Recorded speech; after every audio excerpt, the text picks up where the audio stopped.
What's up, everybody? Welcome to the Horror Heads podcast. I'm Rich Mallory here with my co-host Jerry Lorenko. The fuck's up, Rich? Yeah, doing pretty all right. Excited that a good friend of the show, writer director Brandon Christensen, is here today. His newest film, Bodycam, just released on Shudder, so we're excited to talk to him about that in a little bit. We're also going to talk about the found footage film from 2011, Grave Encounters. So we're going to get into that in a little bit. You can follow us on Instagram at Horror Heads Podcast.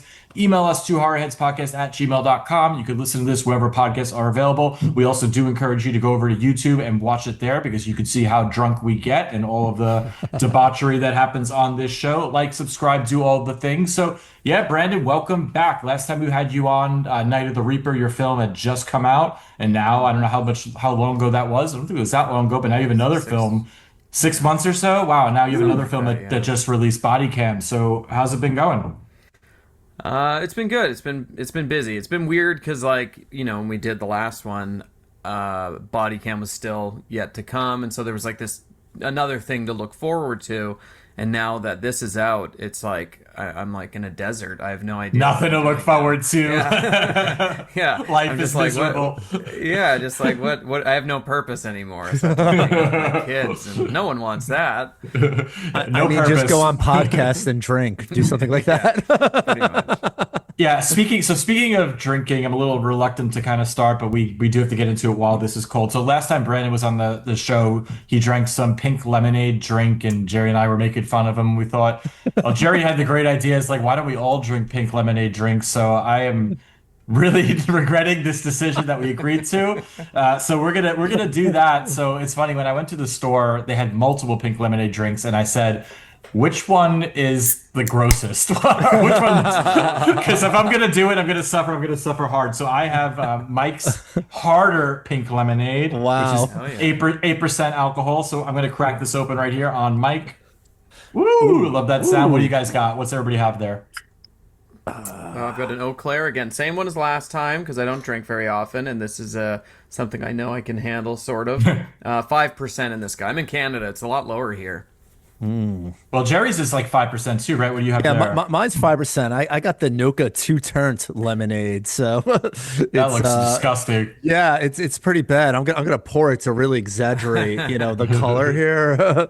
Oh, Hold on, look hold at that glass up a little higher. I can't see. Oh yeah, look at Okay. that filling up here. Here Wouldn't we it be go. weird if you got sponsored by a pink lemonade company? We have three brands here that we can choose We from. love pink lemonade. That's the one. You know what's funny? We're always fishing for like a sponsorship or for some people to like give us free shit. This is the one time I'm going to say I don't want free shit.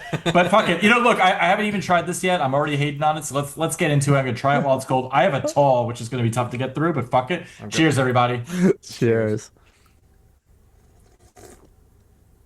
Oh God. Good, right? Yeah. Yeah, sure. It's tart, it's tart. It hits you. What did you guys have last time? You had like scotch or something, right? Yeah, we usually drink bourbon, scotch. We drank for St. Patrick's Day. We had some Guinness, which again was slight deviation for what we do. Listen, I'm not gonna lie, man. This is crispy. This is cold. It's light. It's fun. It's refreshing. If the people at Noka want to reach out, just hit me up at horrorheadspodcast.com. I'll set you up. I'll hold this up the whole time. It's So it's yeah, not bad. It's not bad. I could drink this. I'm not gonna lie either, and this is fucking disgusting. No, look, it's not the worst thing I've drank. It's definitely not the worst thing I've drank on this show.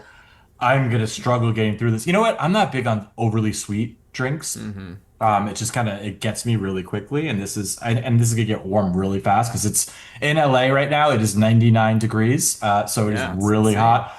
It's really, yeah, it's brutal. So, but we're gonna get through it. So that's the pink lemonade. We're gonna, I do suggest going to YouTube right now, and you can see my face every time I take a sip. I want to kill myself, and I regret all of my life choices. But we're doing it for Brandon, man. Welcome back. So okay. So Bodycam just released on Shudder recently. Can you tell us like a little bit about that movie for those of you out there who are not familiar with it?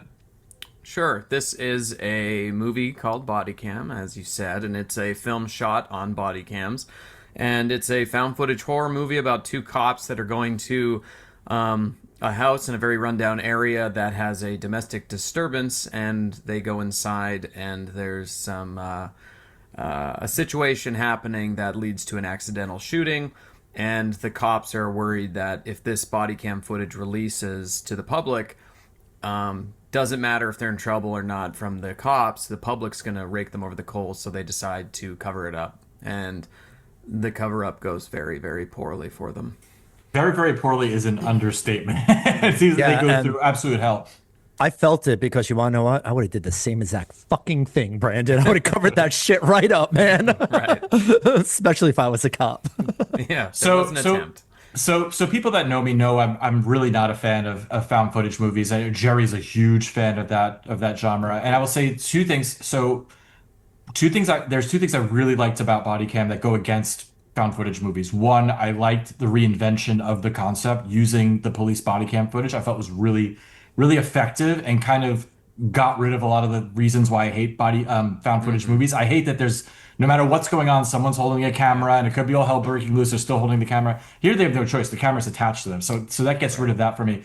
The other thing I would say 95% of all found footage movies, you could skip the first half hour. It's like boring to me. It's like mundane. This throws you right into the fucking shit. Like the second you put it on, you're in it. And I really appreciate that you kind of really started off with a bang and the movie doesn't let go. So I will say for someone who's not a fan of the genre at all, in fact, I really highly dislike the genre. I thought this was really effective and I was more than pleasantly surprised by how much I enjoyed this movie. So I appreciate those two things that you did there. Yeah, I mean, this is definitely not a film for everybody. Like it is for found footage people, I think. I don't know. I have no idea. It's been it's very polarizing, but yeah, no, it's been really interesting. I just, I've always wanted to do a found footage film. I thought my first feature that I ever did would have been found footage, and I'll talk about that a little bit later. But no, it was just like a cool challenge, and we actually shot it before Night of the Reaper. Like this script we wrote in 2022, and we shot it in 2023, and the post production just took so long, and I'm sure we'll get into that, but.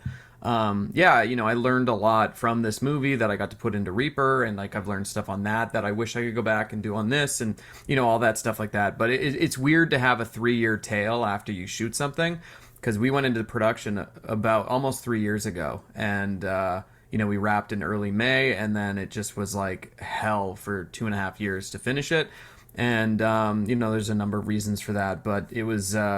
Yeah, I mean, it's very gratifying that it's out there now, and I don't have this thing just sort of on my conscience at all times, which I did for a few years there. Yeah, I mean, can you talk about the process? I mean, you've done obviously non-found footage movies. You've done a bunch of movies before, and this is like again a new way to shoot a film. Can you talk about some of the differences, like challenges that you had there? Yeah, for sure. I mean, the weirdest thing was like when we went into it, I had talked to Stuart Ortiz, one of the directors of Grave Encounters. And he had done Strange Harvest shortly before we shot. And he was like, "You're gonna have to have your cinematographer shoot it. You don't want to put it on the actors and allow them to do it." And we're just like, "Oh shit, okay." And so we had, we talked about how are we gonna do this? We've got one guy's white, one guy's black. You're gonna see his hands. Like, do we have to do makeup and all? Like, it was just like this very confusing kind of process, but we found that when we did tests with it, we put it on the chest and the GoPro shoots. We shot the film on GoPros, but they're so wide that there was just no way that's going to happen. But it also, we like typically you can shoot in like 16:9 or something like that, but we actually shot it in the most vertical format that it does. It's like 8:7, so it's almost like a perfect square, and that allowed us to like reframe a lot of the time if they did miss something. But no, it was super interesting because, like, going into that first day of production, we still thought Clayton, the cinematographer, was going to be shooting it. And then when we tried it, we were just like, oh, no, this works great. Like it totally sells the realism. You feel their presence, you feel their motion. Like you can tell who's who just by how they move. And it was really kind of cool. And then we just sort of really leaned into it. And, the weird thing about it was just one, like we couldn't light any scenes because you see everything. You can't have crew in a scene or anything like that. So when the actors are going into this house at the very beginning, they're going into the house at the very beginning. Like there's no one in there. It's just them, and then there's things upstairs and downstairs and stuff like that. But you know, when you're an actor and you're going into a situation, a lot of the time you're like, okay, there's a grip over here, there's the sound guy over here. There was none of that. So this was like fully enveloping for them, which was really cool to see because they could turn 360 and we just had to be way far away watching on a wireless monitor. Wow, And, you know, that's really interesting, and I just want to yeah, pause right there. I always wondered how these movies are done, and my assumption was again it was you had your DP, your camera op doing it, but you actually had right. the actors with Yeah, the GoPros attached, and they were able to just kind of move. Wow, that's really cool. I did not picture that at all because I'm watching the movie too, and I'm like, wow, how did they do that? Because I'm right. always trying to think about how you're setting up the shots and things Sure. like that. So you just let them kind of go with it. Yeah, I mean, we had to, and it was cool because like every scene is so long that they have to like go through this whole thing. So you have all these things sort of set up down the line, like they're going to go upstairs, they got to split up, whatever. There's just every scene was almost like a stage play. So in the direction, it's not just a matter of dialogue or anything like that. It's also the blocking, which is, you know, the movement in the scene, how complicated that gets. Because if you're just standing there talking back and forth and it's cutting between these two body cams, like it can get boring very quickly. So, you know, you watch the film and there's a lot of times where they're taking it off or something like that. And you're just trying to break the monotony of just that cross shooting from two different of the same chest perspectives. But the funny thing was when you're filming, like you can't be fully natural. So the actors, you know, we had a camera vest that was built with all the rigged up camera stuff. And then they had their like on screen vest that had the fake body cam. And when the actor was filming, they had to move differently. They almost moved like a tank, like they would pivot at the waist, and they would have to like move really kind of steadily so they could see everything. But it became really intuitive for them, where they would, when they had the camera vest on, they would be moving a specific way. And then when we got the scene that way, we would flip cameras, and the other guy would do it, and all of a sudden he would be doing the exact same scene but much more natural. And so they became really good at how they operated, and they understood. And I mean, if I'm sure we have a lot of behind the scenes footage. I have to look for it, but it was almost like comical how they would just swing their bodies the way they did. It was totally, totally unnatural, but it had to for the shot, you know? And so the direction was interesting because you're not only doing like the scene, but there's like technical things. So you're like, you know, I'm writing a laundry list of notes as they're doing the take. And then afterwards I walk up and I'm like, okay, so when Bryce says this line, you need to make sure you whip over to him so we see that line, and then you go back and then you point your flashlight. And there was like all of these elements that they had to, you know, do that normal actors don't have to do. And that was the unique part, was just we couldn't, it's just so different. Like, it's just everything was super fast because once you got the scene on both angles, it's like there's nothing else to shoot. There's no close-ups, there's no inserts. It's just those two cameras and move on. So That's yeah, what I was going to ask. Did it help you like move faster, like getting yeah, the movie done faster? Or okay, for so sure. you were able to cut because you cut down basically all of the setting up, and then Totally. like you said, you're just getting the one cover. Did you have to do things Yeah. over and over again just to make sure you got it, or were you kind of just reviewing? I mean, you were watching it live, so like, how Yeah. did that work? Yeah, so I would be off as far away as I could before the signal broke up, and I would basically have my script in my hand, and I'd be watching the monitor, and I would just be blind writing notes through the whole thing, and then I would have to like transcribe that to them, and I couldn't read my own writing because I was not watching it, and so I'd be like, okay, I think what this means is this, and then they would have to like register all of these notes throughout the whole scene, and then they would do it again, and typically when you did the first angle on a scene, it would take 15 or 16 takes because there's so many little technical pieces. And then when you get it and you flip vests, it was super quick because they already knew the scene so well by that point. So it was just like, boom, you get it in like 2 or 3, and then you move on. And yeah, I mean, we shot this movie in 12 days, and we had a couple pickup days later that we had to fill in some things. But yeah, it was 12 days of printable photography, and like no day went over 10 hours. It was very, very efficient, which was really cool. And how'd you do sound while you were doing this? So the cinematographer Clayton, when we realized that he wasn't like he could do a lot of technical setup, he'd roll the cameras, he'd do all that stuff, make sure everything was running. But when he wasn't doing that, he would do the sound. So he was our cinematographer did the sound. If you look at the credits, it's a fake name. It's like Dick Dickerson, just because he didn't need the credit for that. So yeah, he would just be sitting there, and he'd have like an iPhone on there so he could roll wirelessly out to the GoPro app, and he would have the lavs on his thing on the mixer, and he would just be doing that because I mean the crew of this was I think 6 people, and then the producers on top of that. And it was just, incredibly small, and I liked it. Like, that's how I did Superhost back in the day. It was just very small and just like running around the city doing this weird shit. And yeah, it was fun. So we couldn't use booms or anything like that. Everything had to just be the on-camera mic. Like the GoPro has a mic in it, so we could use that sometimes. But otherwise, they had just like a lav mic on them. Yeah. And So he was just basically behind the actor and just kind of moving with them. no, he'd be Or with me. He oh couldn't oh be oh behind oh them. oh he was Yeah, controlling the it whole- remotely. Got it. Yeah, exactly. Okay. Yeah. Interesting. Yeah, I always wonder how it was these things are made. Yeah, I've never been on a found footage set before, so. Yeah, it's always small and just like nitty gritty, and just like it felt like we were in film school or something, just doing something with friends and whatever, and just trying to make something cool and figure it out along the way. And then, yeah, it was weird because you read a scene and you're just like, oh shit, I need to see this thing. And so then you have to build into the direction. Like the guy has to walk and puff his chest up so we can walk right up to this item because the cameras are so wide, like you can't see it until you're inches away. And if you're watching from like watching the actor move, it was just so bizarre and stupid looking, but it looked cool on camera. That's all that matters. Yeah. I did love that look though of those cams. It just I understand the sets were like so big, but it felt so claustrophobic just by the way the camera like dispersed. And this is something I like about found footage, Rich, particularly, is that, and I'm gonna tell you, you're gonna understand it right now, is that for me, whenever I watch a found footage film, I feel like I'm walking through a haunted house. You only see what's right in front of you, and you have to go forward. There could Right. be some fucked up shit there, and you have to keep going forward. And I think this film captured that too, because once all the shit starts popping off, it's like they're just walking like, here we go, it's gonna happen. But I love the way that it was just like it felt like it was so tight, even though they're in these massive buildings. So I really enjoyed that in the film. Cool. Yeah, and I get that, Jerry. That makes sense. And I think this movie does a really good job of that, where I felt like I was not, because I didn't know what was going to happen Yeah. next. It was, especially in the beginning, like I had no clue what this movie was about, where it was going, like what was going to happen. So I would say the first 15 minutes are really intense and gets you right in there.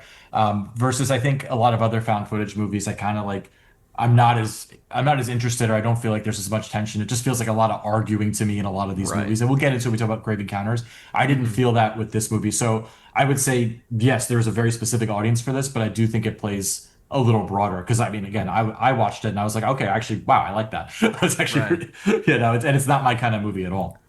Yeah, and I mean, like true crime, like body cam documentaries and stuff are all over the place. Just you go on my YouTube feed is filled with them. Like every day, I'll just turn one on and listen to it in the background. But yeah, it feels like audiences now, they know what a body cam video looks like. And so, this was 3 years ago when we shot it, but we were trying to make it look like that. So you're not always seeing things perfectly. Things aren't framed up the way that you'd want them to be.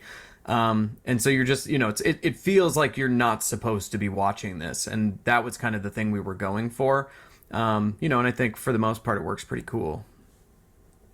Yeah, and I think the other question I had too is, so another difference with found footage movies is the lack of music or Yeah. specific sound design. So, and I know when you're editing like a movie like this, like can you go through like the thought process of how like you're watching it and you're like, is it interesting without music, especially when it's tense? Like, how did you kind of fill in the gaps there? Yeah, no, it was really weird because typically you're like, oh, I'm walking through a slow hall. There's gonna be like a violin, like building and building, and Yeah. and you can't do that. So you're like, okay, one, like we got to make sure their breathing is really apparent. So like when they're scared, you want to feel that, because if you don't feel that, then you feel a little bit disconnected from them and you don't really feel like you're on the person. But when we were, when I was working with the sound designer, this guy Joe Baruco in Montreal, we were just like every scene, even though it doesn't have score, it has every scene has its own sound background kind of feel. And so like the basement sounds different than the main floor, and like the underground sounds different than the streets and all this stuff. And so we just had to kind of think about it differently. And the hard thing was, right after we shot, we kind of cut a teaser before we started editing the movie, and the teaser had music, and it's like, oh yeah, this is so creepy and cool. But then, you see the same thing without it, and you're like, oh shit, it's missing the creepy and cool part. It's just this thing. And you just, you just have to kind of embrace it, because there were a lot of moments where you're like, this would be better with music, and you just can't do it. And so that's when we found that song that plays, the oldies track, like that was able to use for like dramatic effect a few times. And other than that, though, it's very much just a dry thing of the recording, and you're just hearing what you're hearing. But there are lots of sounds. Like there's stuff. It feels faux. Like without the music. Yeah, I can imagine that being really challenging, especially when you get to these scary moments where, like you said, you're expecting, you need something to go with that jump scare, right? It's like, but it works. I mean, yeah. Yeah, and it sucked because like near the end you're like, oh, this jump isn't working, and so you're just like, let's just do really loud static here for a second, and just like, if they're not going to jump from the image, they're going to jump from the sound, and it's a very kind of a lame way to work, but you're balancing like, the weird thing about this movie, and it kind of had a ripple effect through it, was on its surface, it just has tension built in, right? But when you think about films, especially like Grave Encounters is loaded with jump scares, and like a lot of them are really good. And so, Bodycam has had a few, and then in post, like, and this is, we had a long time to think about this, but it was like, okay, where can we plug in some more? Because, I don't know, Jerry, what you think, but like jump scares are pretty popular in found footage films. Like people want to see that. They want to get that moment where something pops. So, we're almost like inserting more than we had shot, and I don't know if that was the smart move, or if you just stay with what you have and stay true to it. You'll never make the right decision for everyone. So it's, we went a little too far in certain places, and maybe, we could have pulled back, but it's just, you're like chasing an audience that you don't even know what they want, because it's always different. So yeah, it was weird. The whole process was so hard, because I had no idea. And if this was like Hollywood money, you could do a test screening. You could be like, oh, that doesn't work. This works great.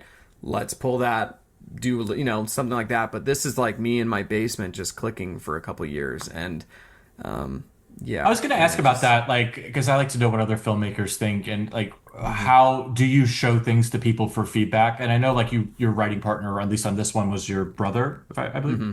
Right. So do you have like people that you bounce ideas off of, or do you kind of just like to say like, I just got to go with my gut? Like, how do you kind of balance that? It's kind of a mix. Like there's certain things that they're seeing evolve, like visual effects sequences and stuff like that. But, like we had another editor on first, because I was busy working on Puppet Man when we wrapped. And so he did a long pass on it. I gave him some notes. He did some more. And then he gave it back to me, and I was just sitting on it, and I was just like, I don't even know what to do with this thing anymore. And so I waited a couple months, and then I returned to it, and then I was just like, you know what, I'm going to start reshaping a lot of this stuff, and the opening was a lot faster before, and I was like, we really want to feel this moment and like slow everything down and like build the tension. And so yeah, I mean, like you're always struggling, especially now. Like Grave Encounters came out in a time when you can do the 30-minute intro where you're setting up, and now I don't think you can do it as much anymore. Like it's just different, and you're like, it's like the Netflix effect, Yeah, you got to get them right away. It's hard to pull people's attention, because I'll find something else like really for quick. Sure. So your phone you do have up. to. Exactly, you have to pull someone right in, which again, like, I give you a lot of credit for. Like this movie does pull you right in, but it changes how you tell the story. It completely changes it. Yeah, yeah, and you're it's like, it's just a balance, and you have to trust yourself, because you're like there's a time where you just feel like you're just like one person against the world, and like you're just trying to make this thing work. And there's so many pieces in this film that are like glued together, and they're barely hanging on, and yeah, it was a weird situation. Like Reaper was so traditional and very simple compared to this, but this one, every choice matters so much because of the immediacy of the footage and everything. Like, you can't just cut to an establishing with music or something like that. You just have to stay in every scene, and there's no cheating or anything like that, except for those like loud glitchy sound effect things that are, kind of. It's funny you say that, like how this. I forget what you just said, but basically it's not as easy, and it seems like such an easy thing to do. Like, oh, I just need to get my iPhone and I can shoot this movie. Get an iPhone in a dark room. Yeah. Yeah, but like you said, because of the way you're telling the story in a way different way, where there's nowhere to hide, And you need to be it's like what you see is everything, right? There's no real thinking about it. So it is a more challenging way to tell a story for it to work. So that's interesting that you say that, because yeah, the average person who's just watching movies probably doesn't understand that. Right. Yeah, and I mean ADR was really easy on this. Like you could record all new scenes because you can't see them talking. So that was nice. So like I remember when Bryce shoots the guy, his dialogue and his performance was kind of, it was less than what it ended up being. Like it was a little bit more casual and the fear wasn't there and all that stuff. So, we got to have a day where we just sort of watched scenes and redid some things, and that was really, really impactful. Oh man. So I got some hard-hitting questions for you, Brandon. Probably haven't been asked these questions yet. I'm sure everyone's asking you like, why did you make a found footage film and things like, but I'm gonna ask you a few different questions. So I know you worked with, Shudder quite a few times now. Now here's the real question. It's like, do you have to fucking pay the $9.99 like the rest of us? Or do you have a secret login code that they gave you? Come on, be honest. I pay. It's funny. So I have been paying since my first one came out. And then like a year ago, Bastards. I was like, I don't know why I'm paying for this, and I just like canceled my membership. And then Reaper came out, and I was like, maybe I'll get it for Reaper, but I'm in Canada, and it didn't come out until January in Canada. So I was just like, all right, well, I'm not going to get it right now. And so then January came, and I just didn't care anymore, and I was focused on other things. But then a few weeks ago, I was just like, Bodycam's coming out, I'm just going to do it. So I bought the year, and I'm like, cool. But then I just had a call with Shudder, and I was like, is there any way I can get an account? And they're like, you don't have one? And I was just like, no, I've been paying. And no, I still haven't gotten it. So I remember I was at South by Southwest back in 2018, I think. Yeah, 2018. And that's when I met Sam Zimmerman there. And I was like, could I get a free membership? Because Stillborn's coming out, and like I'm doing another movie with you guys. Could we... maybe? And he's like, yeah, of course. And then it just never happened. So I was just, damn it. So we need to hit these people up, man. And I'm gonna tell you another story, man. There was one night. It was a late Saturday night. I was out drinking, so I'm a little fucked up. Let's just say, right? Wife already went to bed, and I'm like, you know what am I gonna do? Let me flip on Shudder. And I just got like caught up scrolling through Shudder, and I went all the way to the bottom accidentally, which I never do, and I saw your face. I'm like, what the fuck is this? I'm like, oh, you're a guest curator. So I want to know how much pressure it was, because every motherfucker is out there judging your picks. How hard was it for you to pick the films that you picked, and are you brave enough for me to actually say what those films were? Yeah, I remember doing that, and they sent me like an Excel spreadsheet of every movie that's in every territory from Shudder, and there was a couple like that I wrote a list down. They told me to pick a certain amount, so I picked them. And then I sent my list in with these write-ups, and they're like, oh, those ones aren't in America. They're only in the UK, so we can't do that. And so I was like, oh, shit. So then I had to go back and find another one. And, it was like, I saw other people do it as well, and they just loaded it with their own films. Or like films that they worked on. Smart move. And I personally was like, I don't want to do that, because like that, I would rather support other people. And so that made a big impact in how I picked as well. But, yeah, I mean, you can ask away for sure. It was yeah. So Babadook was on there, right? Ooh. Yeah. Yeah, because like I did Z. You get any emails about this? No. You didn't get the one I sent? I was like, motherfucker, who did this? People do love that movie. I'm not a fan, but people do love that movie. You know what it is? I just have a hard time like with that kid. That kid is just hard to watch. He's hard to watch. Yeah. Yeah. Right, I just appreciate. I appreciated like the design of the creature. It's so cinematic and theatrical, and like the book and all that stuff. It's such a cool element. I think not all of it hits as well, but I thought the production design, everything. I was just really impressed with it as a film. And I did Z, which is very very similar to it with the mother and child. And I respect that movie a lot. Yeah, I get it. Yeah, I'm only fucking with you, but I know me. I would be like, oh my god, the whole world is gonna judge me right now, and I'm gonna be getting like DMs like, why'd you pick that? But I will name a few other ones that you picked. Enter the Void, which I could get behind. Oh yeah, I love that movie. Yeah, yeah, I'm a huge fan of that movie. Yeah, I mean, that one just stuck out because it was such an interesting experience to watch. You know, like that's full first person, like ghost, spiritual. I don't even know, out of body experience. It's just like a fever dream. You know, like. I haven't seen all of Gaspar's films, but that and Irreversible definitely left a mark. And, Yeah, some are hard to watch. Yeah, Have you seen Climax? Climax is really good. No. that's a good one. That's a That's good one. really good. That's intense. Yeah, it's very different. Like the first 45 minutes is basically just dancing, and then it just unravels into chaos. But it's really good. Weird. And I think it's on Shudder, so if you get that free subscription, maybe you could watch it there. I'm only gonna name like I'm only gonna name like one or two more here. I don't want to like put you on the spot or anything, but I mean, obviously Halloween '78. I mean, that's classic. I mean, what's that was an easy pick.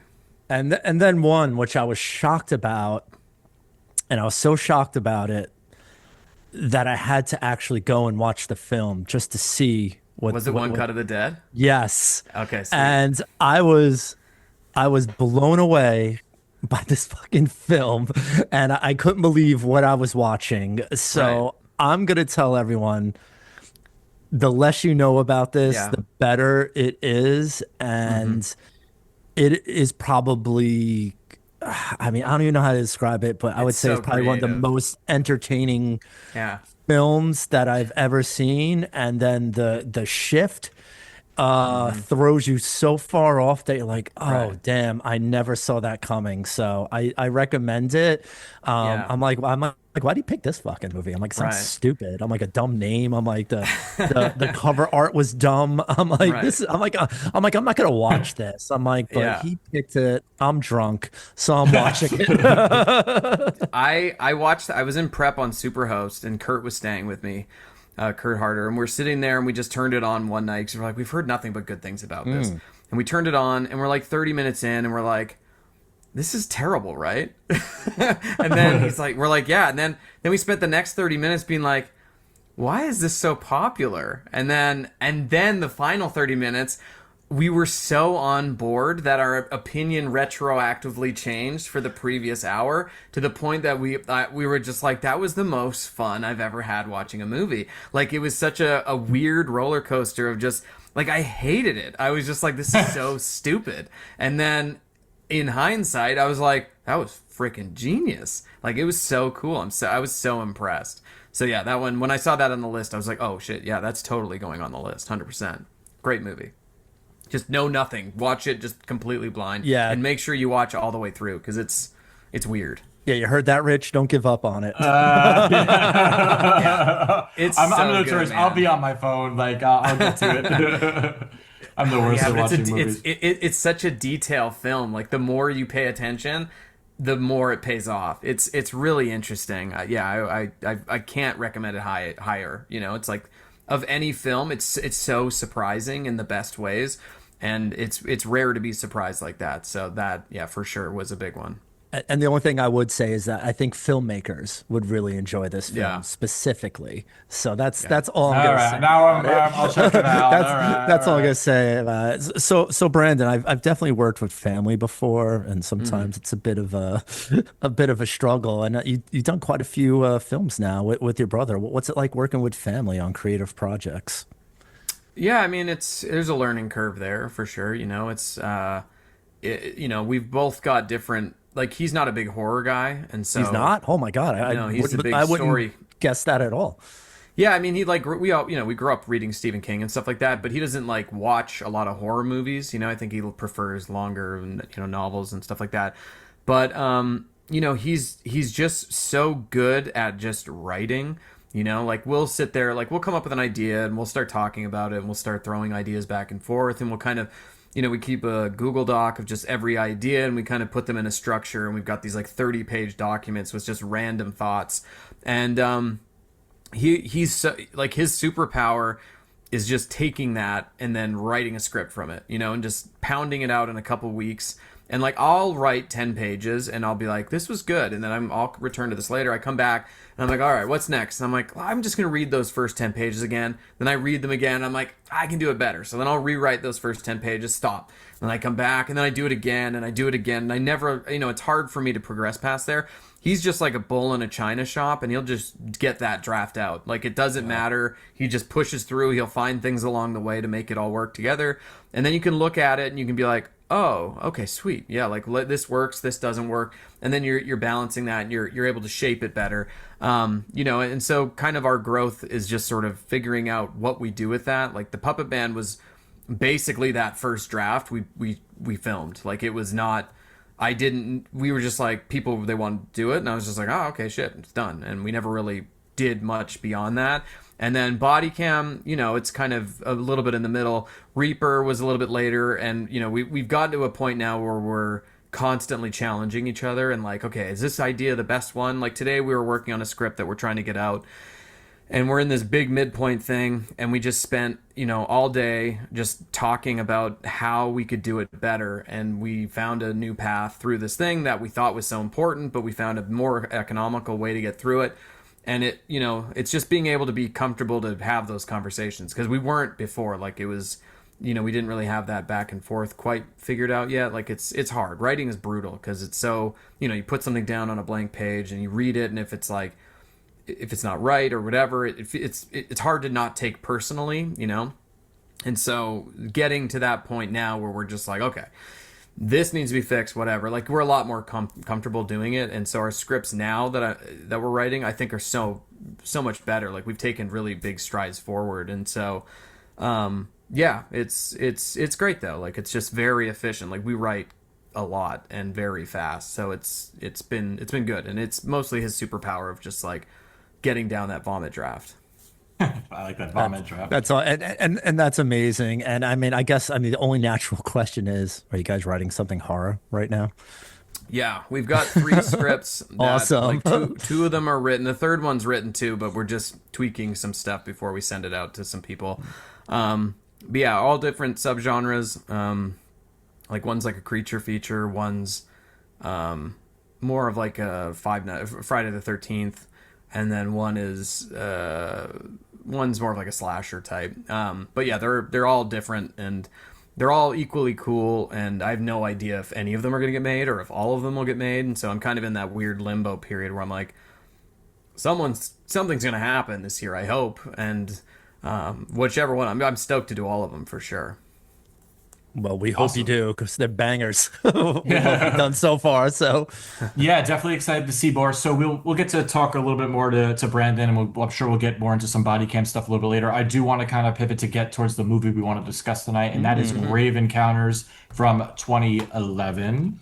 Bam. yeah. Oh, he's got the DVD? He's got it. Okay. So yeah, I'd never seen this movie when it came out, and like when found footage was new, I did try to watch a lot of found footage movies. I just never got to this one, so it's the first time that I've seen this one. It was directed by the Vicious Brothers, who I believe it's the only film they directed. They did write a movie, Extraterrestrial, that I really did like, that came out after this, but they never directed again, which I think is odd. But I'll give the plot of it really quick for those of you not familiar with this movie.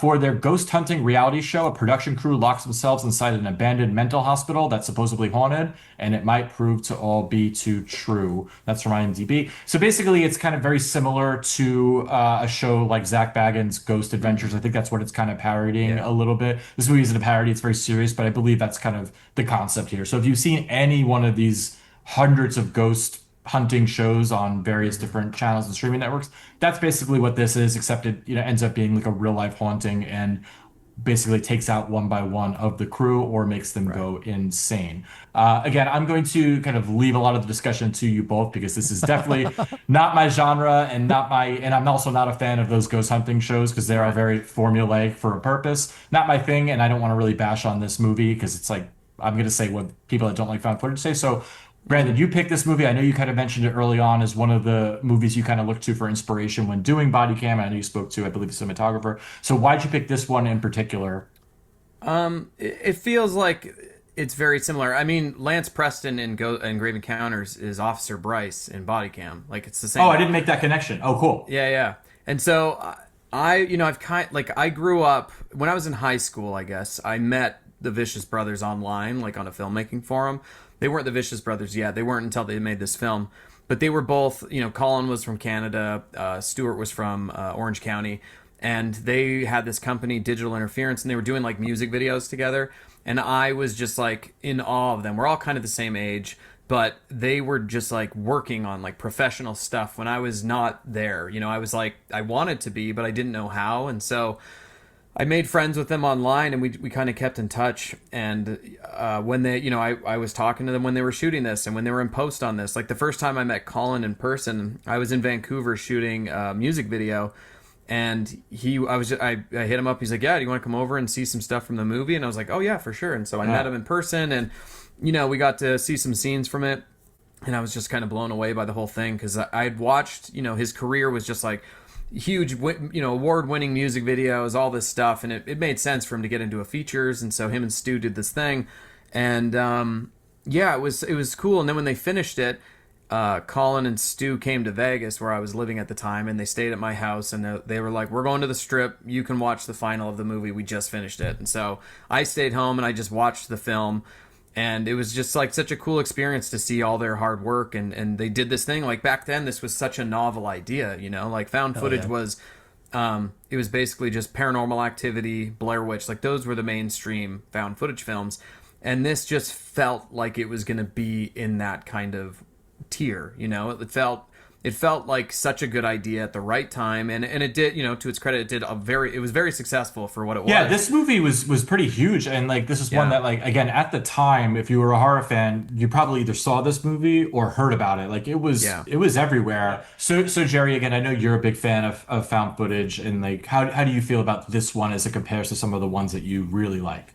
Yeah, man, I really like this film. I mean, for me, it starts the usual way that like literally every found footage film has to start, and Brandon's no different from it either. You know, you have to use the setup, like where you like everything you're seeing is real. This is not fake, you know. So you got to do that setup. I know, Brandon, you did the warning in the beginning of your film. It's like you have to like set that expectation. That way, you're like, okay, this is real, and it kind of helps you like adapt to like what you're about to see. And honestly, I think this really kind of like sets a lot of the tropes that are used like now, you know, like using like the night vision, super cool. I don't know how many people were doing that before this film, but again, it's really effective. It really turns any room, any scene into like a really creepy kind of, I don't know what's about to happen. Right. And when they add like those supernatural mixes, like one of my favorite things, and you did it as well, Brandon, is that shifting geography in the film. So where you kind of get lost, or you're stuck somewhere, or you can't get out, or where's that door that used to be here? This is a stairwell that goes nowhere.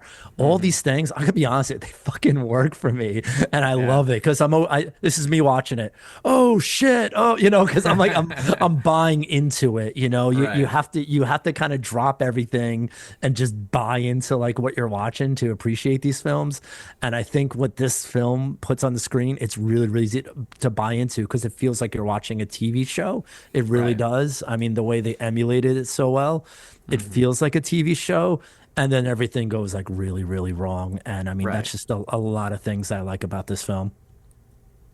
Yeah, it feels like what you wanted all those paranormal investigation shows to be, you know? Like it pays off in the way that those don't. Like those are always like, oh, it's spooky, and it was just the wind, you know, and it's over, whatever. But this is like, no, the things you want to see happen, and that's really cool. And yeah, just like the way it's shot and everything, like a lot of this stuff is almost accidentally captured while they're not really filming it and stuff like that. And that I appreciate that stuff too, where it's you're hearing and you're not seeing, and that kind of ramps up the horror as well. But yeah, like even the outtakes and just like the jokes with the gardener and like paying him $20 to say that he saw a ghost and his acting is so bad. Like those little texture moments are so well done. Yeah, I found that scene a fun funny. watch. I thought that was funny that they did that, and I imagine that's what they do on these shows all the time. For sure. Is just pay somebody to tell about some ghost story that never actually happened. But yeah, that actor is actually really funny. The gardener. 100%. Yeah, I agree with that. Super funny. I mean, and again, like you would expect that to like happen. Like, would this happen in real life? Yeah, probably. And one of my favorite things that always happens in these type of films is where the ghost hunters finally encounter some sort of like paranormal activity and they're scared shit, you know? It's like they have like nothing to fall back on because they're really not like paranormal experts and they're not used to Right. seeing ghosts. So as soon as like, you know, that PA hits, it's like they just lose it. Like it's Right. uncontrollable.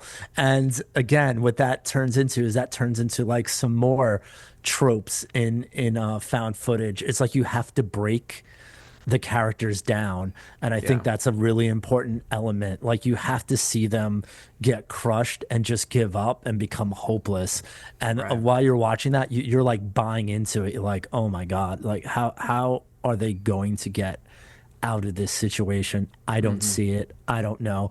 And I think that's just such an important element in this film, but also in all found footage films. Again, Hmm. something that I really liked. And then, of course, you got to do that classic monologue, you know, Yeah. where it's like you gave up. You're probably going to die in this situation, or you think you will. So you have to like let everyone know how much you love them, how much you appreciate them, and let them know that, you know, this isn't your fault. You didn't mean for all this to happen, you know, Right. and kind of like give like your last statement. And you know what? It sounds like all trope things, but when they're done right, they're Right. really effective, and I think they really work. And I think this film is a great example of really nailing down all those things and getting it right. Totally. Love that. Yeah. Just trying to think of like some other things. It's like I think like, you know, the effects. I mean, they were pretty sick. I mean, I loved like when that guy TC fell into like the The bathtub, tub. Yeah, that's a good yeah, one. of blood, and then he's like disappearing, and then it was Yeah. like, oh shit, and then it's like lifting it up, and then Hmm. the hands coming through the walls and all that Very stuff. I mean, strange. Yeah. yeah, I mean all that stuff works, and you know, I feel like you know, you probably watched this film 1,000 times. I'm guessing, you know, I've is seen it it a bunch. is Yeah. is is it something that you kind of like, you know, just kind of fall back on? It's like I just need to put something on. Do you put this film on? A long time ago for sure, like over a Yeah, decade. But you know, it was nice to revisit it. And when Sean and I were hanging out and we were just watching them, it was cool to revisit his career because he's not working a ton anymore. You know, he's kind of just sort of stepped away just for personal things and just doing his own thing. And so I like when we started writing Bodycam, I was like, Sean, you have to do this. You know, he was in my first two films because of the connection with this, and it was just like it felt like watching him kind of like step back into this world that he knows so well. And I mean, he just like he owns Lance Preston, and it's such a great role for him, and he kind of came out of nowhere with it, and he just perfectly nails that like douchebag host, you know, like he's so good at it, and then when shit hits the fan, he gets so dark, so good as well. Yeah, it's such a cool performance, and it's just like this movie. It's almost like the Blade Runner effect, where this movie now, if you watch it, it doesn't really stand out as much because there's so many copycats. But if you were to see it when it came out, it was just like, wow, what a novel idea, you know. And that's like Blade Runner. If you watch it now, it's impressive, but you've seen it stolen from so many times that it doesn't have the same impact. Like when I saw it, I was like, yeah, it was cool, but like this was 50 years after it came out. You know, you're like, I can't even imagine seeing that 50 years ago. Um, it's crazy, and so yeah, I don't know. This movie's just it was just like it was a cool thing to watch happen from a distance when I was such a fan of these two guys building it.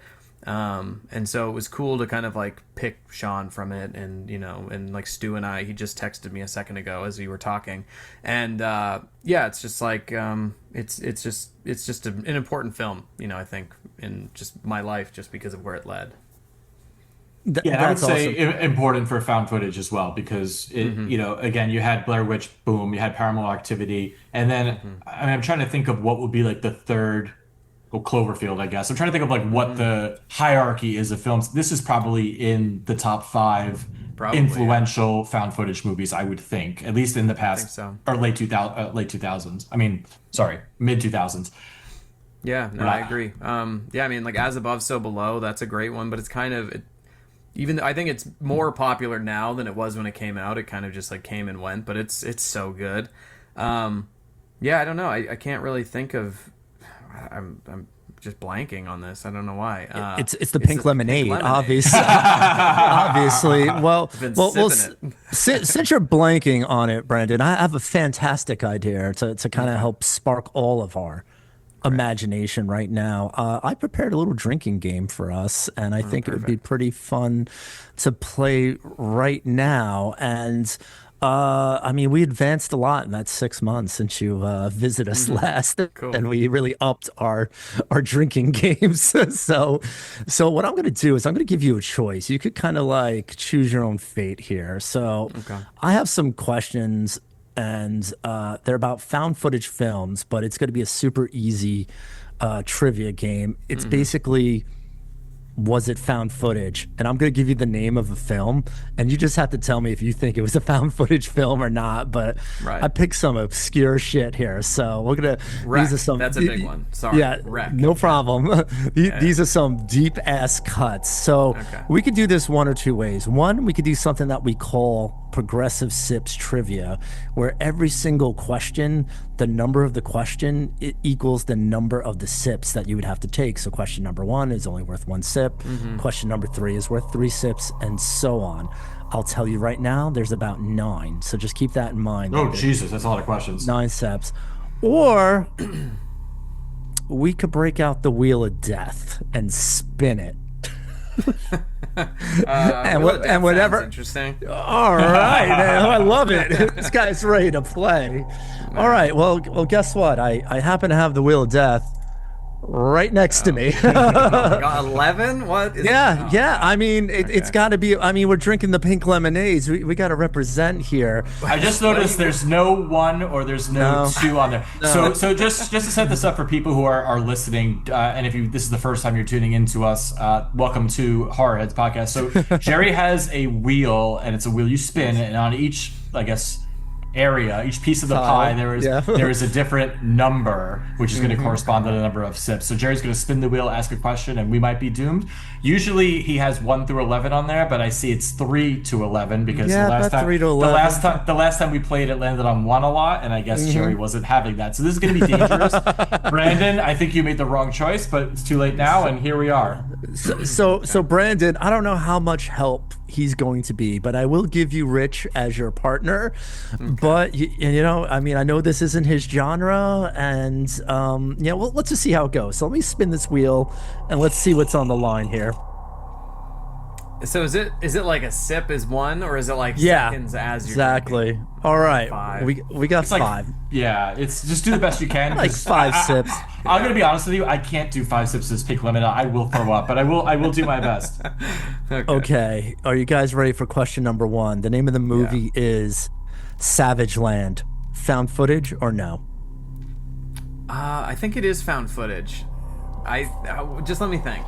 I haven't seen it, but I've heard I'm gonna stop you there. I'm gonna let you get that. You are absolutely right. Don't think too hard, Brandon. Usually, the gut is right. So yeah. Right. Okay. You know, fuck AI for helping me out with this, because like I thought we got some real deep cuts here. All right. I've definitely heard of that. All right, let's go to the wheel. Let's see what happens. Rich, what do you think it's gonna be? Scared. 3. Cool. 3, not bad. Okay, this film is called Exhibit A. These are deep cuts. It sounds like a found footage movie. 2007. I'm gonna say found footage. It's found footage. It has to be. It sounds like it is, but Jerry likes to trick us. But go with your gut. It's 3 sips. It's only 3. So yeah, it's found footage. Fuck, I'm getting fucked already. Yeah. I thought that was a trick question. No, I'm on this. I got this. You know what? I'm gonna have to crack open my next 2 turned here because and I have it chilling in ice this whole time. So because trying to get that sponsorship, 2 turn. You are doing way better than I thought you were doing. Let's hope for a large number and you get it wrong. Okay. Why would you wish ill? Like, Brandon's a friend of ours. Come on. 5. Okay. Yellow Brick Road. Oh, I've seen that. I've seen it. It is not found footage. I'm going with Rich. He seems confident. I am. I'm confident. It is not found footage. God damn it, man. Rich, are you keeping a tally here? This is I am. That's 13 for Jerry. It's 0 for us. Yeah, The Opic Road is an interesting movie. It's a mind fuck horror movie. I seen it when it came out back, I think in like 2011, so I don't remember whether I liked it or not. But it's and he remembers the year. You're a dick. You know that? You're a dickhead, man. I know, like how do you know the year of that movie? It's like the most random movie in the world. All right, I got a couple more here because I'm losing horribly. All right, let me spin it and then we'll. All right, let's see. Spin the wheel, spin the wheel. It's gonna land on look, 5 again. 5 again. No, we gotta go for it. Yeah. It almost hit 11. That was almost scary. It's getting dangerous. Okay. The Objective. Never heard of it. I'm gonna say no. It doesn't sound like a found footage title because it's like. I'm gonna just say no. I'll go with you on that one. God damn, it's another 5 for me. That's 18 sips for Jerry, 0 for the dream team over here. This is easier than last time when you were like, what was the kind of car that drove me? And it's funny, I asked my wife it's after, always the we did this same. thing. It's always the same car. Yeah, it's always the same car. Thing. Yeah. Yep, it's always the same. All right, here we go. I'm going to spin the hell out of this thing.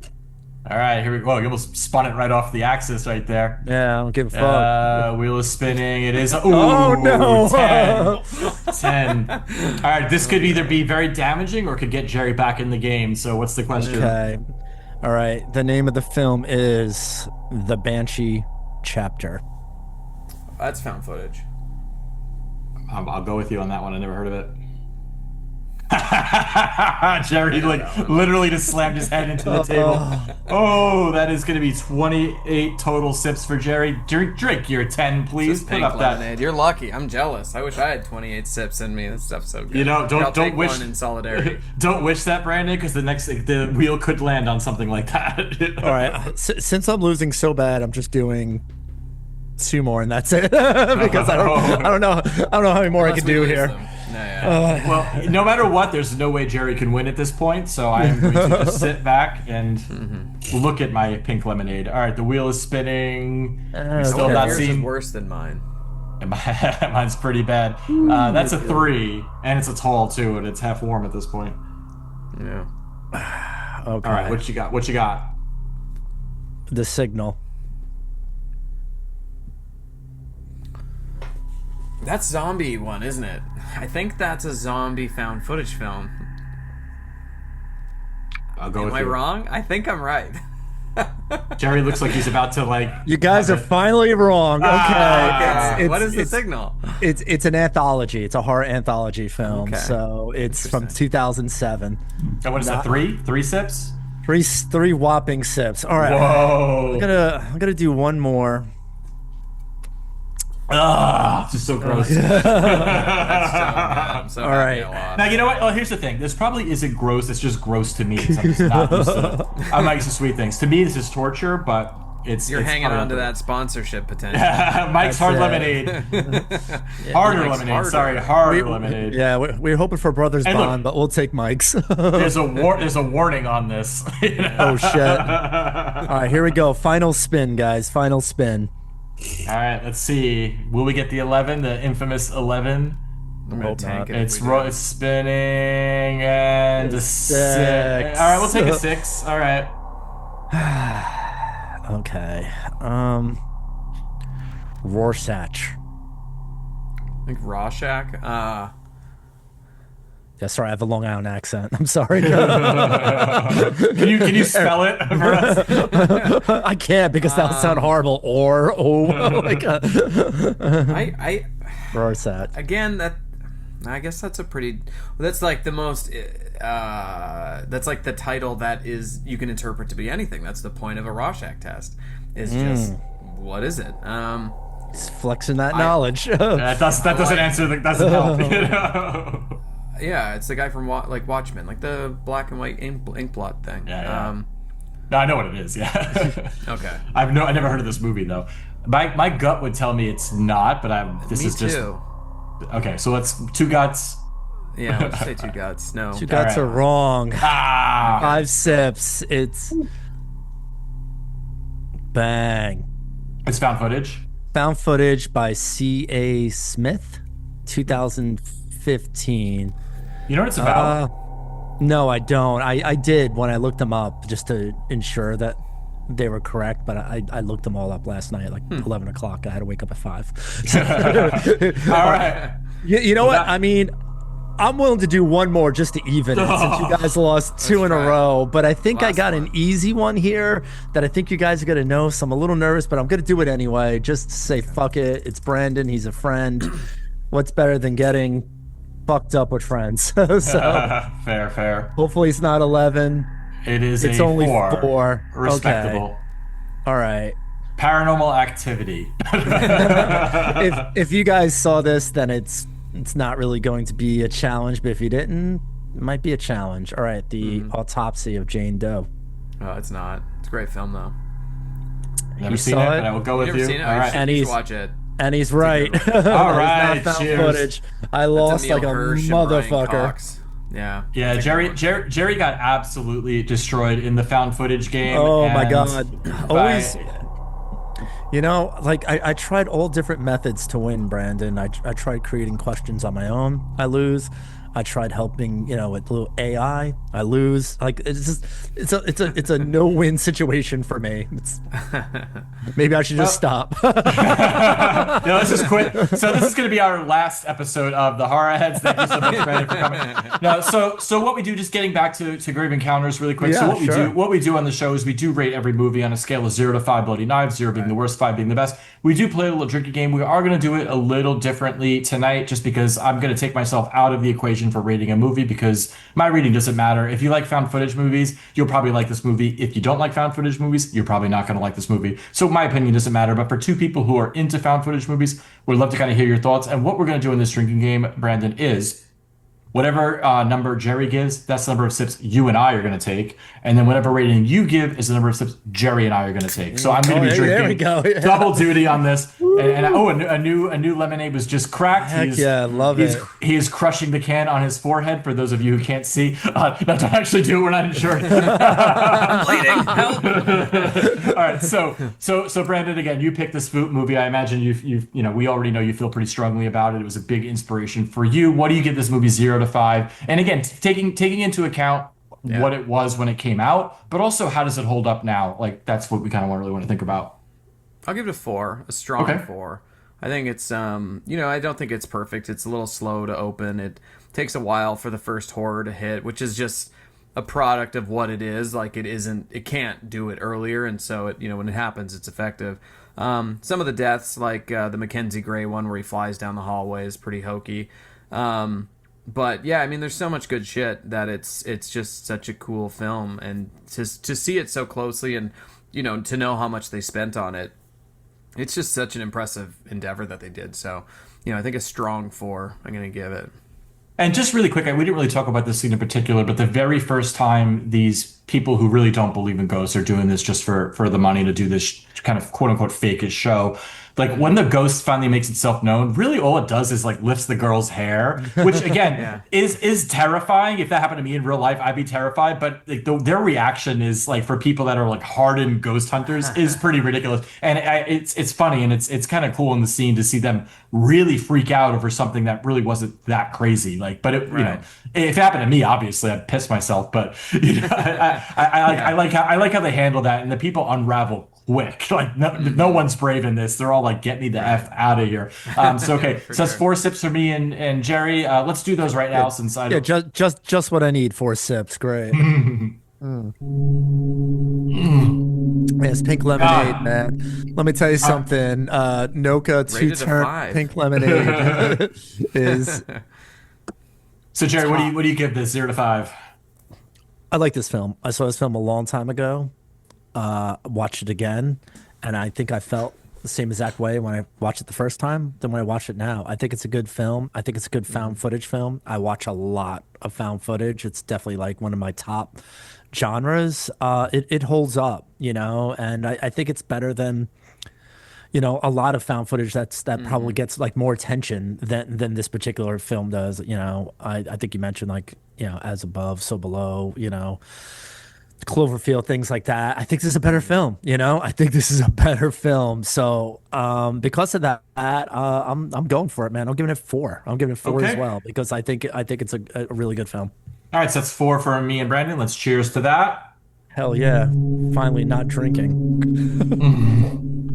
Doesn't feel right for you to not give us one that we All right, here we go.